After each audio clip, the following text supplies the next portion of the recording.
A $15 fee, that's it. That's what the sign says. You walk past it every day, right between the laundromat and the check cashing place. $15 per $100 borrowed. Sounds almost reasonable. You need $375 to cover your electric bill before they cut it off. Payday is 2 weeks away, so you walk in. 15 minutes later, you walk out with cash. You also walk out with a debt that could follow you for the next year. That $15 fee, it is not what you think it is, not even close. And by the end of this video, you will see exactly what it really costs. So here is how a payday loan works. You walk in. You show a pay stub and a bank account. They hand you cash. In your case, $375. The fee is $15 for every $100 you borrow. So on $375, you owe a fee of about $55.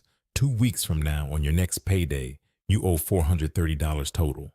The $375 you borrowed plus the $55 fee. Now that sounds like a bad deal, but not a disaster. You borrowed money, you pay a fee, you move on. But here's what they do not explain at the counter. Most people cannot pay back $430 in 2 weeks. Think about it. If you had $430 to spare, you would not have needed the loan in the first place. So what happens when payday comes and you cannot pay? You roll it over. That means you pay the $55 fee just to extend the loan another 2 weeks.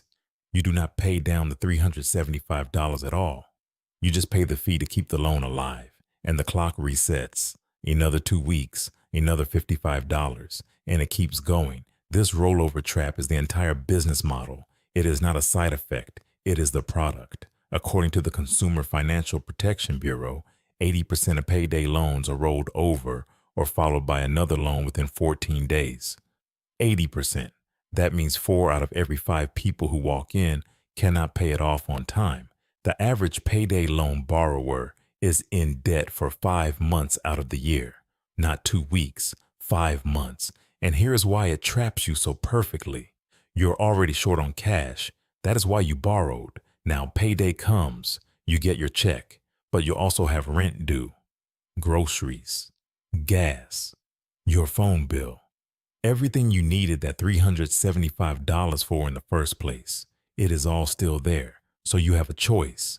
Pay back the $430 and be completely broke again, or pay the $55 fee and keep the $375 for another 2 weeks. Most people take the second option because being broke today feels more dangerous than owing money next week. The lender knows this. They are counting on it. Every single rollover is profit for them and a deeper hole for you. The loan amount never shrinks, only the fees grow.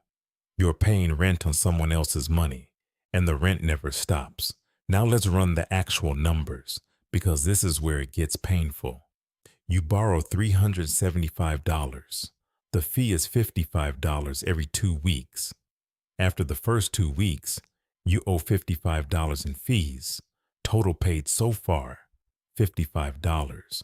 Balance still owed, $375. After 4 weeks, another $55. Total paid, $110. Balance still owed, $375. After 6 weeks, $55 more. Total paid, $165. Balance still owed, $375. See the pattern? After 8 weeks, that is 2 months, you have paid $220 in fees. You have not paid down a single dollar of the loan.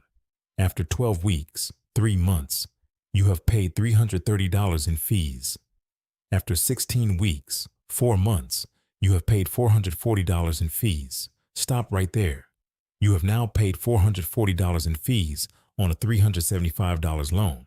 You have paid more in fees than you ever borrowed, and you still owe the full $375. If you finally pay it off at the 16-week mark, your total cost is $440 plus $375. That is $815 for a $375 loan.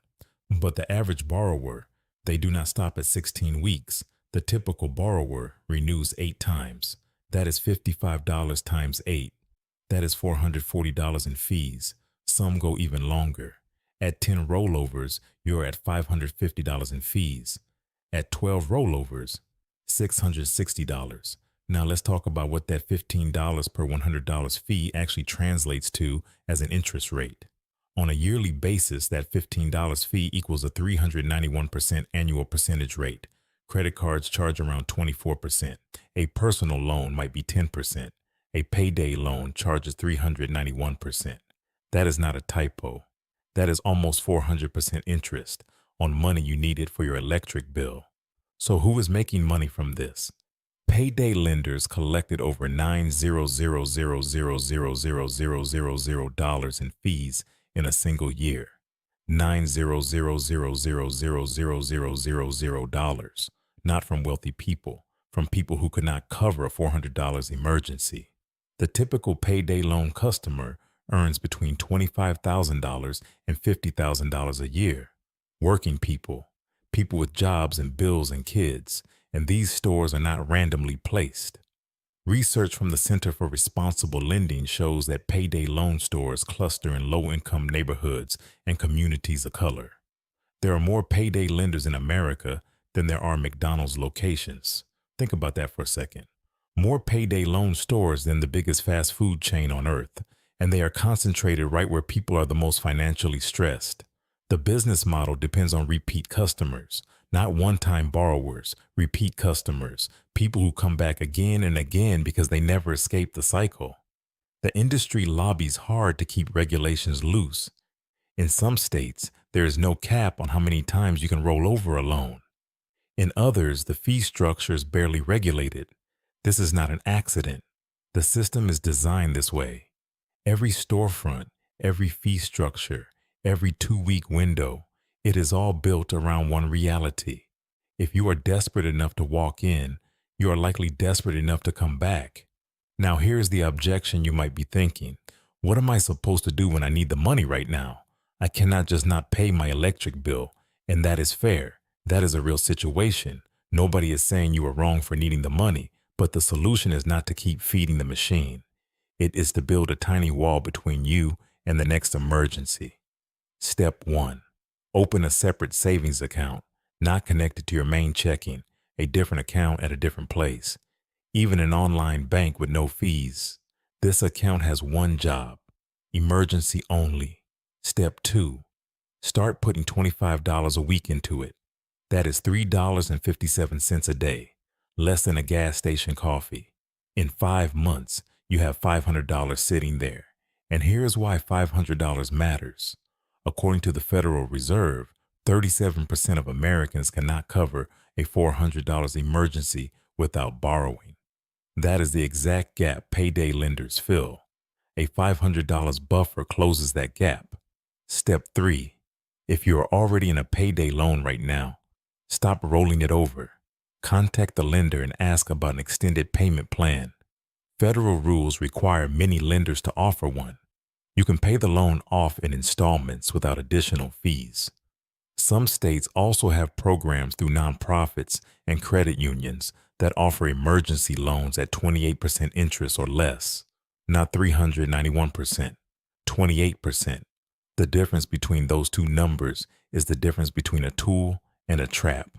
You just need to know the option exists. 2 people, same city, same job, both earning $35,000 a year. Both hit with a $375 emergency, a car repair that cannot wait. Person A does not have savings. They walk into a payday loan store. They borrow $375. The fee is $55 every 2 weeks. They cannot pay it back the first payday, or the second, or the third. After 4 months, Person A has paid $440 in fees. They finally scrape together enough to pay off the loan. Total cost, $815 for a $375 repair. That $440 in fees, that was grocery money. That was gas money. That was money that could have gone to their kids. Person B saved $25 a week for 5 months before the emergency hit. They had $500 in a separate account. When the car broke down, they transferred $375 from savings. Total cost, $375. No fees, no interest, no stress. They still had $125 left in their emergency fund. Within 4 months, person B built the fund back to $500 by continuing the $25 per week habit. After 1 year, person A is $440 poorer with nothing to show for it. Person B has a fully funded $500 emergency buffer and $0 in predatory debt. Same emergency, same paycheck, same city. The only difference is that person B had $500 sitting in a separate account, and that $500 saved them $440. That is not luck. That is information. This is not your fault. Nobody sat you down and explained how this works. Nobody showed you the math. Nobody told you that a $15 fee becomes a 391% interest rate. The system was not designed to teach you. It was designed to profit from what you did not know, but now you know. And knowing changes everything. You're not someone who gets trapped anymore. You are someone who sees the trap and walks around it. If this helped you see money differently, subscribe. Because nobody taught us this, so let's talk about it.